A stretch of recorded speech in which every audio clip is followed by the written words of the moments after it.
إن الحمد لله نحمده ونستعينه ونؤمن به ونتوكل عليه ونعوذ بالله من شرور أنفسنا ومن سيئات أعمالنا من يهده الله فلا مضل له ومن يضلل فلا هادي له وأشهد أن لا إله إلا الله وأشهد أن محمدا عبده ورسوله يا أيها الذين آمنوا اتقوا الله حق تقاته ولا تموتن إلا وأنتم مسلمون يا أيها الناس اتقوا ربكم الذي خلقكم من نفس واحدة وخلق منها زوجها وبث منهما رجالا كثيرا ونساء واتقوا الله الذي تساءلون به والأرحام إن الله كان عليكم رقيبا يا أيها الذين آمنوا اتقوا الله وقولوا قولا سديدا يصلح لكم أعمالكم ويغفر لكم ذنوبكم ومن يطع الله ورسوله فقد فاز فوزا عظيما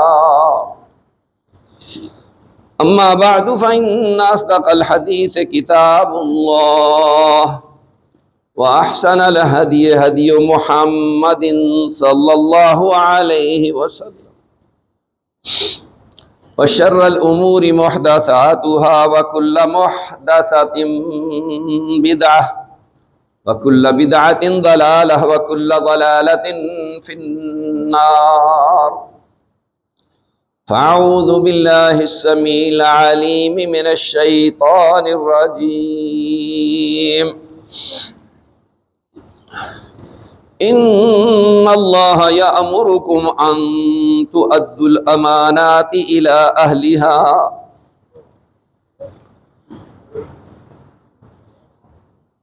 ادھار اور قرض کے موضوع پر ہماری بات چل رہی ہے، تو آج ہم اس چیز کو بیان کرنا چاہیں گے کہ اللہ اور اس کے رسول نے قرض کی ادائیگی کا حکم دیا ہے، جیسا کہ سورہ نساء کی آیت نمبر 58 کا کچھ حصہ ہم نے آپ کے سامنے تلاوت کیا۔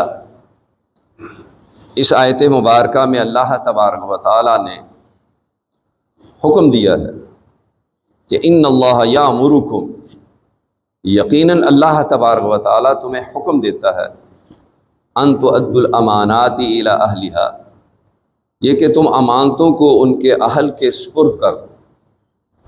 لہذا قرض آپ کے پاس ایک امانت ہے جو آپ نے وصول کیا ہے، اس کو اس کے وقت مقررہ پر لوٹانا ہر شخص کی ذمہ داری ہے جس نے کسی سے ادھار لیا ہے۔ اس سلسلے میں ہم گزشتہ خطبات میں یہ بات وضاحت اور صراحت کے ساتھ بیان کر چکے ہیں کہ نبی اکرم صلی اللہ علیہ وآلہ وسلم نے اس بات کی خبر بھی دی ہے اور خوشخبری بھی سنائی ہے کہ جو شخص قرض لے کر کے واپس لوٹانے کی نیت رکھتا ہے، اللہ تبارک و تعالیٰ اس کا مددگار ہوتا ہے، اللہ تبارک و تعالیٰ اسے توفیق دیتا ہے، اس کا قرض ادا کروا دیتا ہے۔ اور جو ضائع کرنے، واپس نہ کرنے کی نیت سے قرض لیتا ہے، ادھار لیتا ہے، پھر اس سے وہ ادھار باوجود اس کے پاس وسائل ہونے کے ادا نہیں ہو پاتا، کہ اللہ تبارک و تعالیٰ کی توفیق شامل حال نہیں ہوتی۔ تو لہذا اگر کوئی شخص سچے اور پختہ ارادے، خلوص نیت سے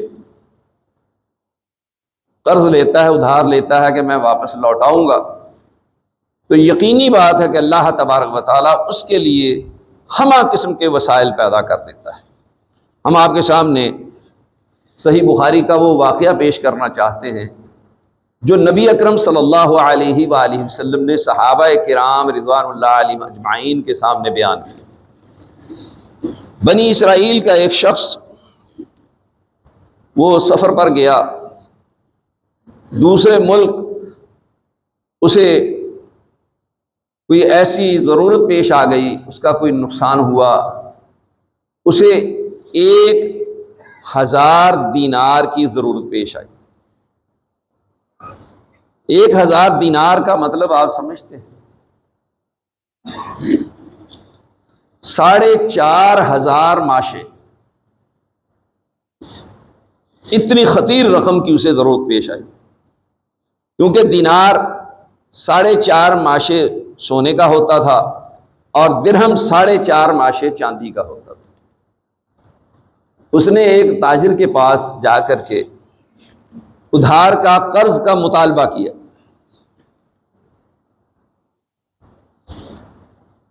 اس نے کہا کہ آپ کے پاس کوئی گواہ؟ اس نے کہا کفی اللہ شہیدا، اللہ ہی گواہ کافی ہے۔ پھر اس نے کہا کوئی کفیل، کوئی ضامن؟ تو اس شخص نے کہا کفی اللہ کفیلا، اللہ ہی ضامن کافی ہے۔ اس شخص نے کہا کہ اگر تو نے گواہ بھی اللہ کو بنایا، ضامن بھی اللہ تبارک و تعالیٰ کو ٹھہرا لیا، ٹھیک ہے میں تمہیں ادھار دے دیتا ہوں۔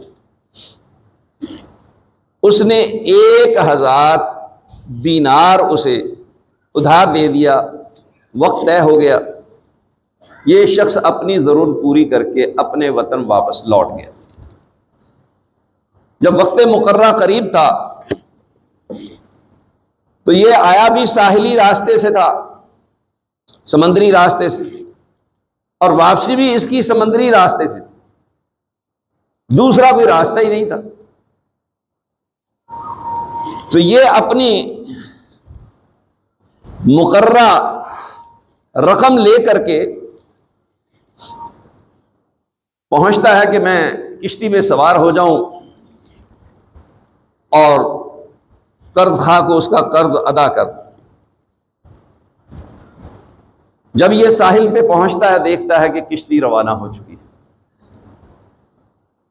بڑا کبیدہ خاطر ہوتا ہے، پریشان ہوتا ہے۔ تو یہ وہاں دیکھتا ہے کہ ایک لکڑی پڑی ہے کافی بڑی ساری، وہ لکڑی لے کر کے اس میں سوراخ کرتا ہے، سوراخ کر کے اس کے اندر یہ 1000 دینار بھر دیتا ہے، اور ایک لیٹر لکھ کر کے وہ بھی اس کے ساتھ رکھ دیتا ہے، اور اس کو بہت ہی عمدہ صحیح طریقے سے بند کر دیتا ہے، اور سمندر کی لہروں کے سپرد کر دیتا ہے اللہ کا نام لے کر، اور اللہ سے یہ بات کہتا ہے کہ اللہ تجھے معلوم ہے کہ میں نے یہ قرض لیا تھا، میرا ارادہ اور نیت یہ قرض وقت مقررہ پر لوٹانے کا، اب سواری نکل چکی ہے، اب دوبارہ نہ جانے کب سواری میسر آئے، تو میں یہ رقم تجھے گواہ بنا کر کے، ضامن ٹھہرا کر کے، وصول کر کے لایا تھا، تو اب میں تیرے ہی اس کو سپرد کر رہا ہوں، تو اس تک اس رقم کو پہنچا دے۔ نبی صلی اللہ علیہ وآلہ وسلم خبر دیتے ہیں کہ قرض خواہ بھی ساحل پہ آیا، اس نے کہا کہ دیکھوں ٹائم آ گیا ہے، وہ شخص آیا ہے یا نہیں آیا۔ اس نے دیکھا کشتی تو آئی ہے لیکن مقروض نہیں آیا۔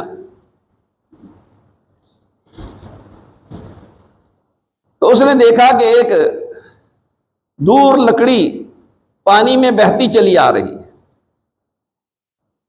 اس نے کہا چلو یہ لکڑی اٹھاتے ہیں تو گھر لے جاتے ہیں، اسے اپنے کام کاج میں لے آئیں۔ وہ لکڑی کنارے پر پہنچتی ہے، یہ بآسانی اس لکڑی کو نکالتا ہے اور نکال کر کے گھر لے آتا ہے، اور گھر لا کر کے جب اس لکڑی کو چیرتا ہے، پھاڑتا ہے، تو دیکھتا ہے کہ اس میں سے دینار نکل آتے ہیں۔ پھر اس نے دیکھا کہ اس میں لیٹر بھی موجود ہے کہ اس شخص نے جو خط لکھا ہے اس تک پہنچ چکا، خط بھی پڑھ لیا، دینار گنے، دینار بھی پورے ہو گئے۔ کچھ مدت بعد یہ شخص اس کے پاس پہنچتا ہے جس نے قرض لیا تھا، مقروض، اور آ کر کے اس سے معذرت کرتا ہے اور اسے 1000 دینار پیش کرتا ہے کہ میں اس طرح سے لیٹ ہو گیا، تاخیر ہو گئی، میرا شرعی عذر تھا، تو آپ مجھے معاف کر دیں، اپنی رقم وصول کر دیں۔ جو شخص اللہ تبارک و تعالی کو گواہ ماننے والا، اللہ کو ضامن تسلیم کرنے والا، اس کا ایمان اور اس کا ایمان اندازہ کریں۔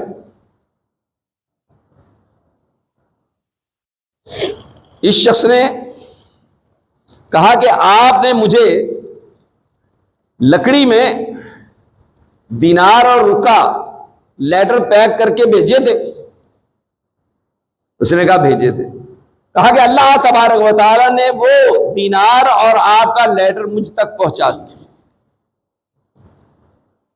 آپ کا قرض ادا ہو چکا ہے، لہذا یہ رقم آپ اپنے پاس رکھیں۔ اگر ہم اپنی اپنی ذمہ داری کو یوں نبھانا شروع کر دیں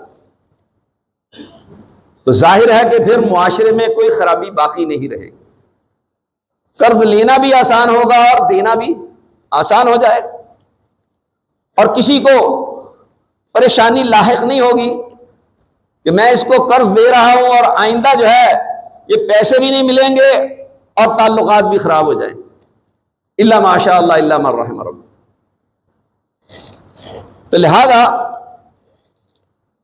یہ شخص خلوص نیت سے قرض لے کر کے گیا، نیت ادائیگی کی تھی، اللہ تبارک و تعالی نے اس کی اس نیت خلوص دل کی وجہ سے رقم اس تک پہنچا دی، اور وہ شخص بھی اس قدر دیانتدار ہے، اللہ تبارک و تعالیٰ پر یقین اور ایمان رکھنے والا ہے کہ اس نے کہا مجھے رقم وصول ہو چکی۔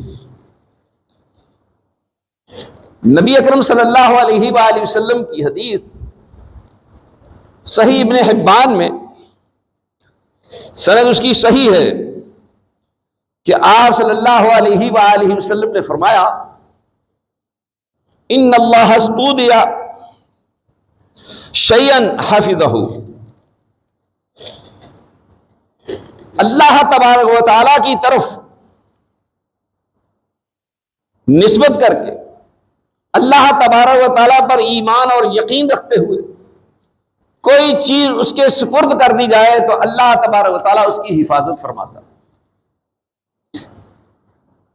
یہ نبی صلی اللہ علیہ وآلہ وسلم کا فرمان عالی شان اس واقعہ کی کس قدر عکاسی کرتا ہے جو آپ علیہ الصلوۃ والسلام نے بیان فرمایا۔ تو معلوم ہوا کہ اگر انسان اپنے معاملات اللہ تبارک و تعالیٰ کے ساتھ درست کر لے اور اللہ سے ڈر کر کے لوگوں کے ساتھ معاملات صحیح رکھے، خلوص نیت ہو، اگر کسی وقت اس کو کوئی خسارہ ہو جاتا ہے، نقصان ہو جاتا ہے، چونکہ اس نے اللہ پر توکل اور یقین کیا ہوتا ہے تو اللہ تبارک و تعالیٰ اسے کبھی ضائع نہیں ہونے دیتا۔ جو اس کے نقصان ہوتے ہیں وہ پورے کر دیتا ہے، یہ اس کا وعدہ ہے۔ سورہ طلاق پڑھ کے دیکھیں، اللہ تبارک و تعالیٰ کیا فرماتا ہے؟ وَمَن يَتَّقِ اللَّهَ يَجْعَل لَّهُ مَخْرَجًا وَيَرْزُقْهُ مِنْ حَيْثُ لَا يَحْتَسِبُ وَمَن يَتَوَكَّلْ عَلَى اللَّهِ فَهُوَ حَسْبُهُ۔ جو شخص تقوی اختیار کر لے، اللہ تبارک و تعالیٰ سے ڈر جائے، اللہ اس کے نکلنے کے راستے پیدا کر دیتا ہے، اس کو وہاں سے رزق مہیا کرتا ہے جہاں سے اس کو وہم و گمان بھی نہیں ہوتا، اور جو اس پہ توکل کرے، بھروسہ کرے، وہ اکیلا اللہ تبارک و تعالیٰ اسے کافی شافی ہو جاتا ہے۔ تو لہذا ہمیں اس سے یہ سبق ملتا ہے کہ ہم قرض لیں تو اس نیت سے کہ اس کو ادا کریں گے۔ تو رسول اللہ صلی اللہ علیہ وآلہ وسلم کی حدیث صحیح مسلم میں کہ آپ علیہ الصلوۃ والسلام نے فرمایا ان خیار الناس احسنهم قضاء، لوگوں میں سب سے بہترین وہ جو سب سے اچھے اور عمدہ طریقے سے قرض واپس لوٹانے والے، سب سے اچھے اور بہترین لوگ ان کو خیار الناس کہا۔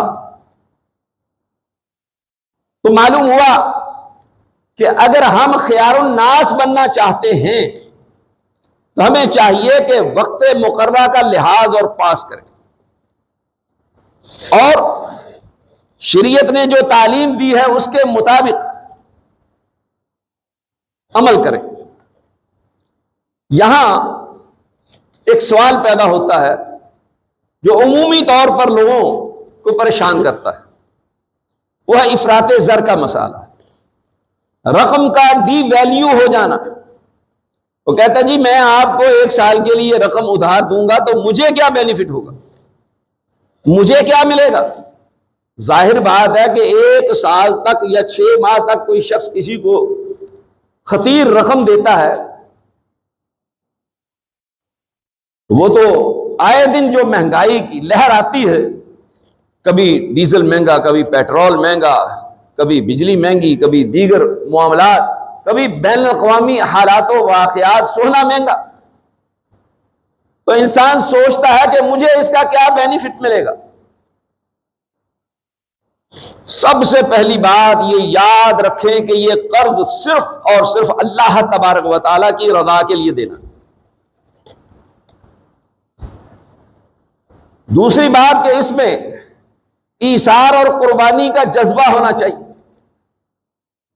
کہ یہ میرا بھائی ضرورت مند ہے تو میں نے اس کی ضرورت پوری کرنی ہے، مجھے اس سے کوئی غرض نہیں ہے کہ میری رقم ڈی ویلیو ہوتی ہے، افراط زر کا مسئلہ پیدا ہوتا ہے یا نہیں ہوتا، اس سے بالا تر ہو کر کے سوچنا۔ اگر آپ اس رقم کو ہی دیکھتے ہیں اور اس تناظر میں ہی سوچتے ہیں اور اس وجہ سے آپ قرض نہیں دیتے، تو ہو سکتا ہے کہ آپ پر کوئی ایسی آفت، آزمائش اور پریشانی آ جائے جس کی وجہ سے یہ رقم ضائع ہو جائے۔ کیا ایسا نہیں ہوتا؟ نقصانات نہیں ہوتے؟ لہذا قرض دیتے ہوئے یہ بات پیش نظر رہنی چاہیے۔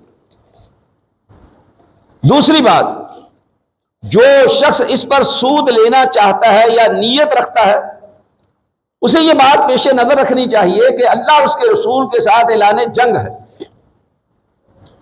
آپ صرف رقم کے ڈی ویلیو ہونے سے خوفزدہ ہیں، دوسری طرف اللہ اور اس کے رسول کے ساتھ جنگ ہے۔ کون سی چیز اختیار کرنی چاہیے؟ اللہ اور اس کے رسول کے ساتھ جنگ کرنی چاہیے؟ حرام کھانا چاہیے؟ حرام میں مبتلا ہونا چاہیے؟ نہیں۔ تو لہذا یہ سوچ اور فکر ہی نہیں ہونی چاہیے بنیادی طور پر آپ جس ذات کی رضا اور خوشنودی کے لیے اور جس عظیم مقصد کے لیے ادھار دے رہے ہیں، اس میں کیا خیر و برکات ہوں گی اس کا کوئی اندازہ نہیں کر سکتا۔ ایثار اور قربانی کا جذبہ اللہ تبارک و تعالیٰ کے ہاں کس قدر اہمیت کا حامل ہے، یہ واقعہ عرض کرتے ہیں ہم۔ آپ کو معلوم ہے کہ صحیح بخاری اور صحیح مسلم میں یہ روایت موجود ہے، بیشتر دفعہ آپ نے سنی ہوئی ہے کہ آپ صلی اللہ علیہ وآلہ وسلم کے پاس ایک شخص دور دراز سے سفر کر کے آتا ہے اور آپ سے مطالبہ کرتا ہے کہ اللہ کے رسول صلی اللہ علیہ وسلم مجھے اچھا کھانا کھلائیں، میں کئی دنوں سے حاجت مند اور ضرورت مند ہوں اور اچھا کھانا نہیں کھایا۔ آپ صلی اللہ علیہ وسلم نے اپنی 9 ازواج مطہرات کے گھر سے معلوم کروایا، تمام گھروں سے ایک ہی جواب آیا کہ پانی کے علاوہ گھر میں کوئی چیز موجود نہیں۔ میرا خیال ہے کہ ہمارے اوپر تو کبھی ایسا وقت نہیں آیا، ہر گھر میں فریج موجود ہے،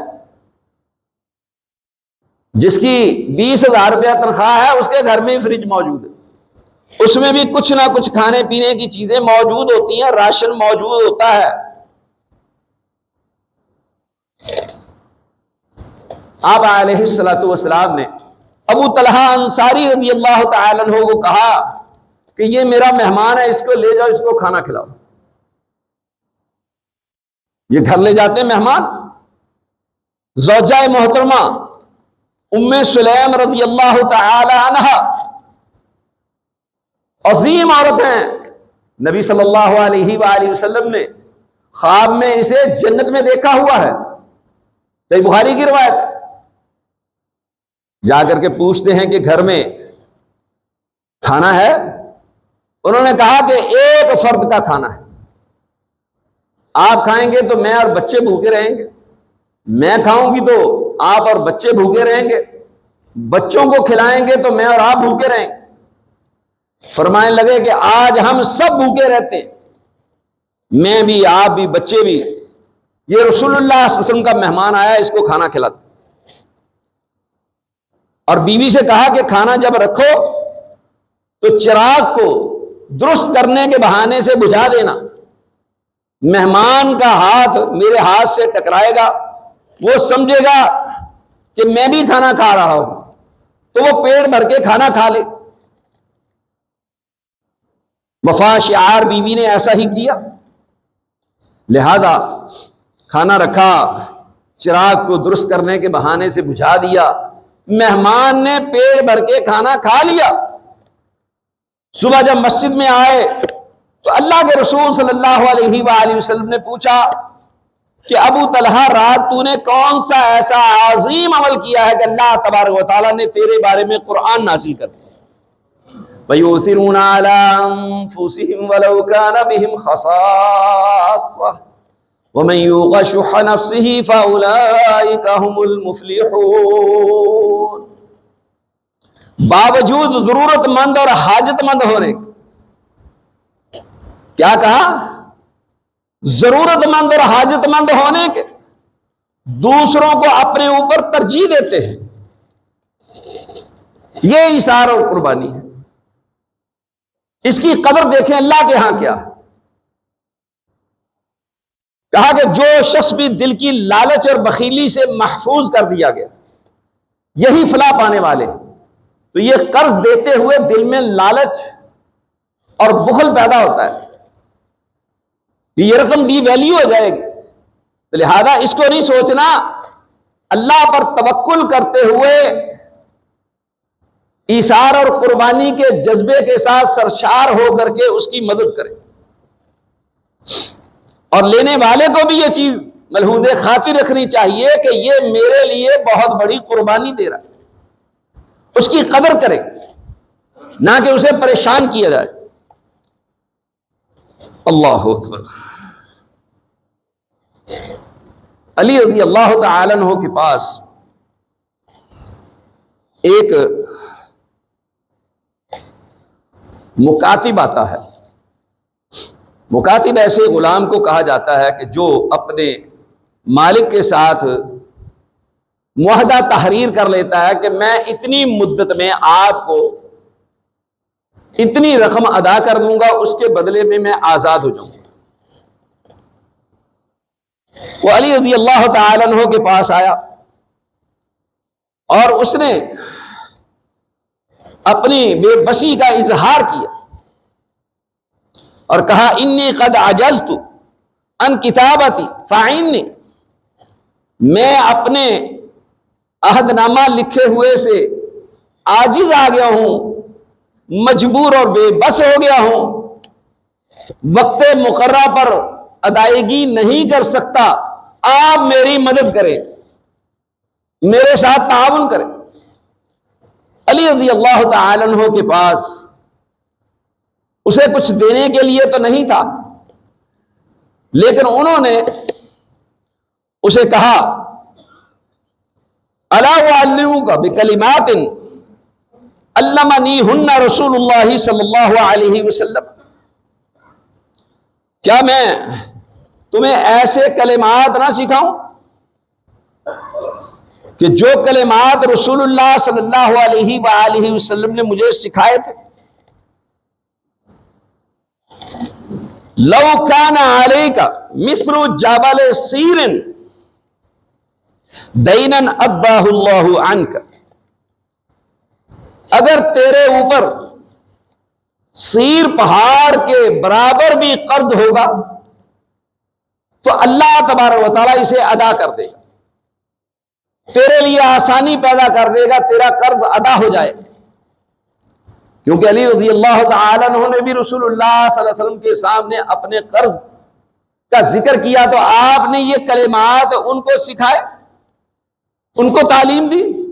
اب علی رضی اللہ تعالی عنہ یہی کلمات اسی انداز میں اس کو سکھا رہے ہیں کہ جیسے رسول اللہ صلی اللہ علیہ وآلہ وسلم نے مجھے اس کی تعلیم دی تھی، ویسے ہی میں آپ کو اس کی تعلیم دیتا ہوں، تو آپ یہ کلمات کہیں۔ سیر پہاڑ بہت بڑا پہاڑ تھا، سیر اس کا نام ہے، کہا کہ اس کے برابر بھی قرض ہوگا تو اللہ ادا کر دے، اس کے اسباب پیدا کر دے گا۔ اور اسے تعلیم دی، کہا کہ یہ کلمات کہو اللہم اکفنی بحلالک عن حرامک واغننی بفضلک عمن سواک، کیا اللہ اپنے حلال کے ذریعہ سے مجھے اپنے حرام کردہ سے محفوظ فرما، اس سے کفایت کر، اور اپنے سوا دوسروں سب مجھے مستغنی کر دے، بے پرواہ کر دے، اپنے فضل و کرم کے ساتھ باقی سب لوگوں سے مستغنی کر دے۔ اس حدیث کو امام ترمذی نے اپنی سنن میں ذکر کیا ہے اور سند اس کی حسن ہے۔ لہذا معلوم ہوا کہ قرض کی ادائیگی کے لیے دعائیں بھی کرنی چاہیے، جس کی نبی صلی اللہ علیہ وآلہ وسلم نے تعلیم دی، تاکہ آپ کے لیے اللہ تبارک و تعالیٰ اسباب پیدا کر دے، آسانیاں پیدا کر دے۔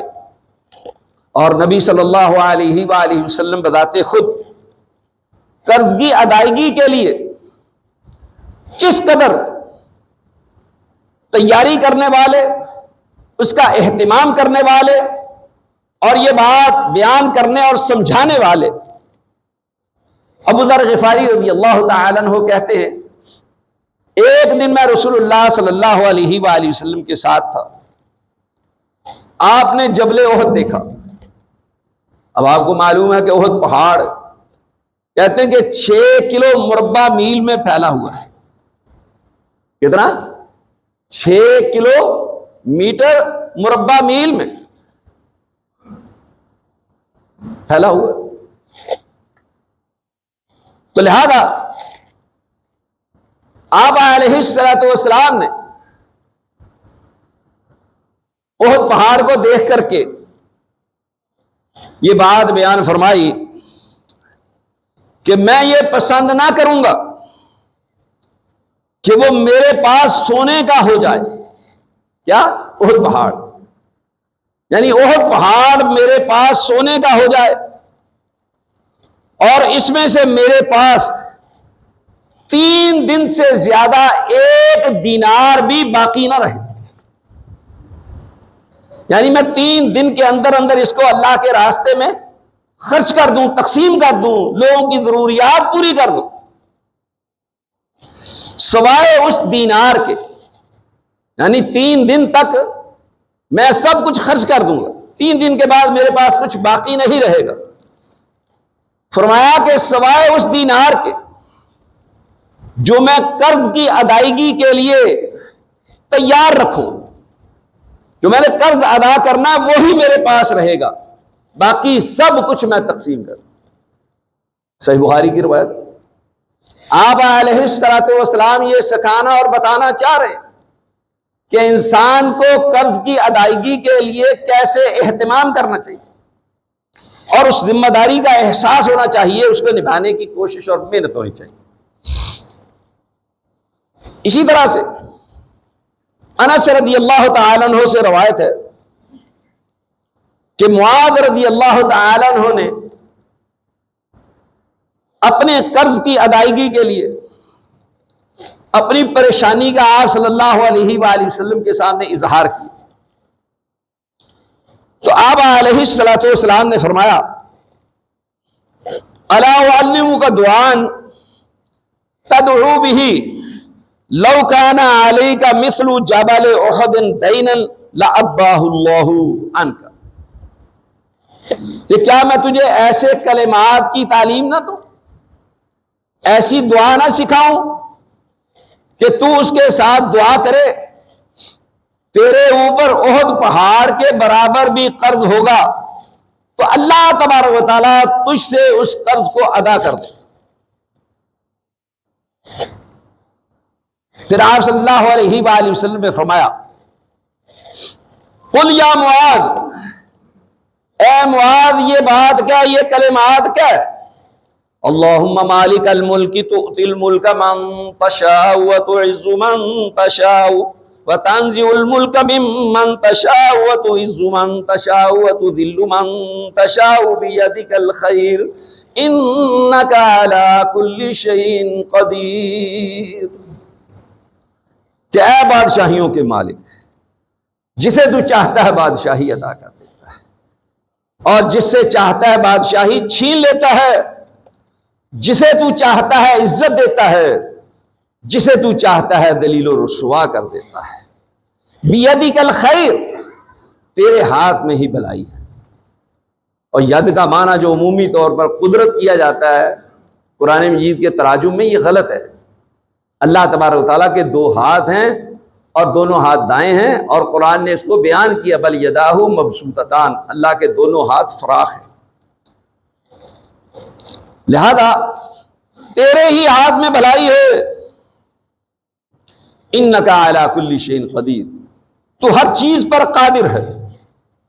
رحمان الدنیا والآخرہ ورحیمہما، دنیا اور آخرت کے رحمان اور ان دونوں کا رحیم، تعطیہما من تشاء وتمنع منہما من تشاء، تو ان دونوں میں سے جس کو چاہتا ہے عطا کرتا ہے، جس سے چاہتا ہے اس کو روک دیتا ہے۔ ارحمنی رحمہ، مجھ پر تو اپنی خاص رحمت کر، تغننی بہا عن رحمت من سواک، تو مجھے اپنی رحمت کے ذریعہ سے باقی سب سے کفایت کر جا، بے نیاز کر دے۔ یہ حدیث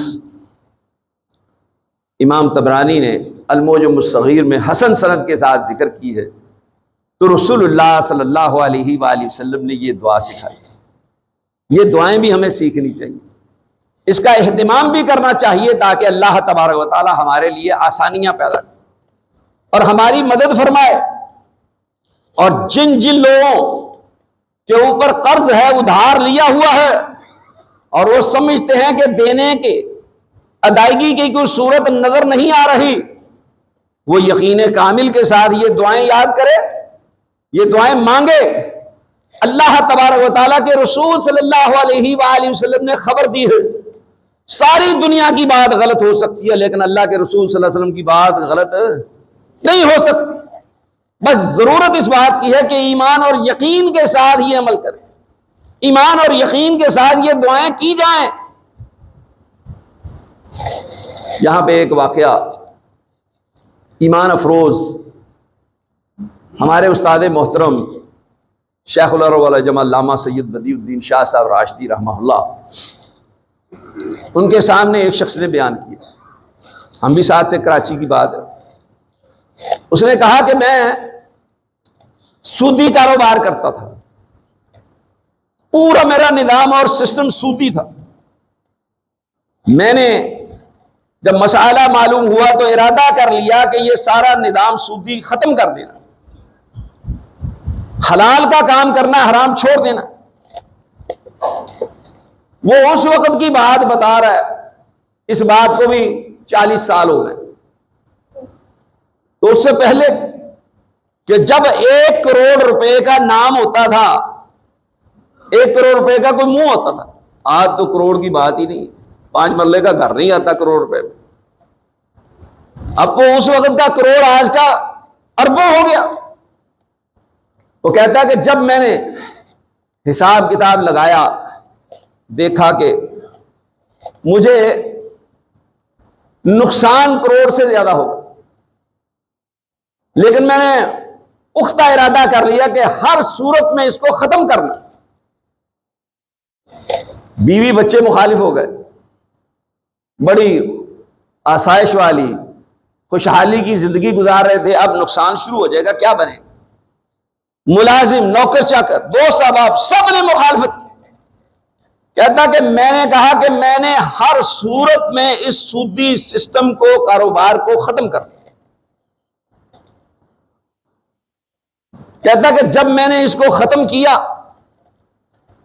مجھے 95 لاکھ روپے کا خسارہ ہوا، لیکن اللہ تبارک و تعالیٰ نے ایسی خیر و برکت کی، 1 سال کے اندر اندر اللہ تبارک و تعالیٰ نے مجھے 1 کروڑ 5 لاکھ روپے کا نفع دیا۔ خسارے بھی ختم ہو گئے، کاروبار بھی حلال ہو گیا، اللہ بھی راضی ہو گیا، معاملات بھی سارے درست ہو گئے، ٹھیک ہو گئے۔ تو اللہ تبارک و تعالیٰ سے دعا ہے کہ اللہ تبارک و تعالیٰ ہمیں بھی اسی ایمان اور جذبے کے ساتھ حلال کو اختیار کرنے کی توفیق۔ ایک اور روایت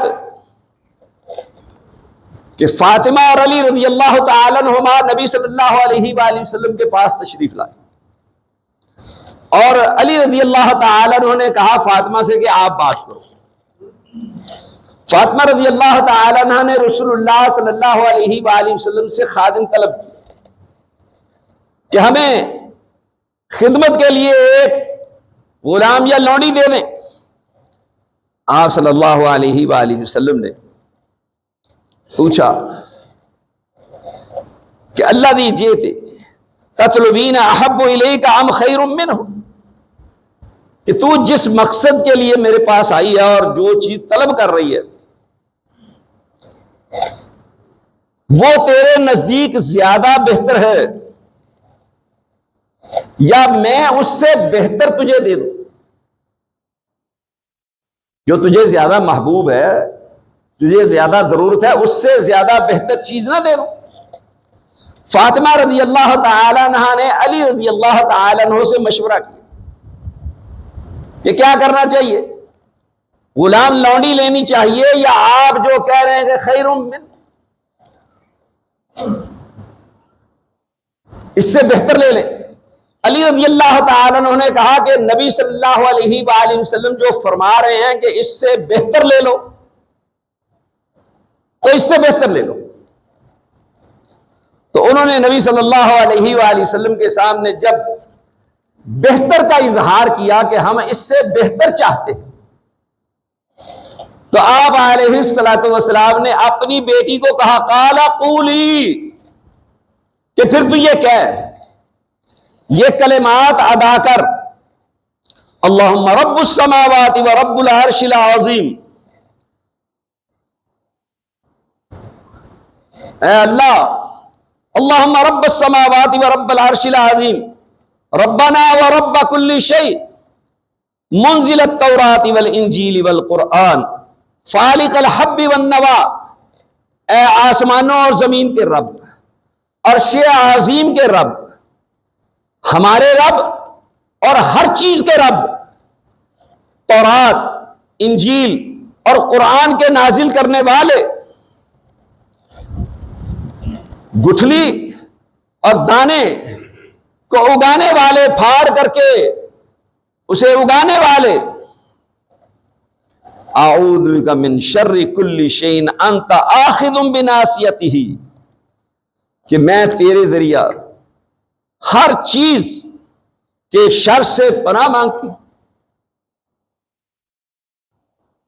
تو اس کی پیشانی سے اس کو پکڑے ہوئے ہے۔ انت الاول فلیس قبلک شیء، تو اول ہے، تجھ سے پہلے کوئی چیز نہیں، وانت الآخر، اور تو آخر ہے، لیس بعدک شیء، تیرے بعد کوئی چیز نہیں ہے، وانت الظاہر فلیس فوقک شیء، تو ہی غالب ہے، تیرے اوپر کوئی چیز نہیں ہے، وانت الباطن فلیس دونک شیء، تو باطن ہے، پوشیدہ ہے، اور تیرے علاوہ کوئی چیز نہیں۔ اقض عن الدین، مجھ سے میرا قرض ادا کر دے، واغننا عن الفقر، اور فقر سے مجھے کفایت کر۔ اس حدیث کو امام ترمذی اور حاکم نے ذکر کیا ہے، سند اس کی صحیح ہے۔ تو نبی صلی اللہ علیہ وآلہ وسلم نے جو بہتر چیز سکھائی اور بتائی، وہ ایسی عظیم الشان دعا جس میں اللہ تبارک و تعالیٰ کے صفاتی نام ذکر کیے گئے اور اللہ تبارک و تعالیٰ کا تعارف کروایا گیا۔ یہ ساری باتیں کہہ کر کے اللہ کے صفاتی نام ذکر کرنے کے بعد کہا کہ یہ دعا کرو آخر کہ اللہ تبارک و تعالیٰ تمہیں دنیا سے ویسے ہی مستغنی کر، تمہاری تمام حاجات اور ضروریات کو پورا کر۔ تو اللہ تبارک و تعالیٰ سے دعا ہے کہ اللہ تبارک و تعالیٰ مجھے اور آپ کو بھی یہ دعائیں مانگنے اور کرنے کی توفیق دے، اور جتنے بھی مقروض لوگ ہیں اللہ تبارک و تعالیٰ ان سب کو خلوص نیت کے ساتھ یہ دعائیں کر کے ان کا قرض اتار دے، اور جو لوگ قرض دینے والے ہیں اللہ تبارک و تعالیٰ ان کو وہ تمام تر بلائیاں عطا فرمائے جو اللہ کے رسول صلی اللہ علیہ وآلہ وسلم نے ذکر کی ہیں۔ اللہ تبارک و تعالیٰ مجھے اور آپ کو عمل کرنے کی توفیق عطا فرمائے۔ وآخر دعوانا الحمدللہ۔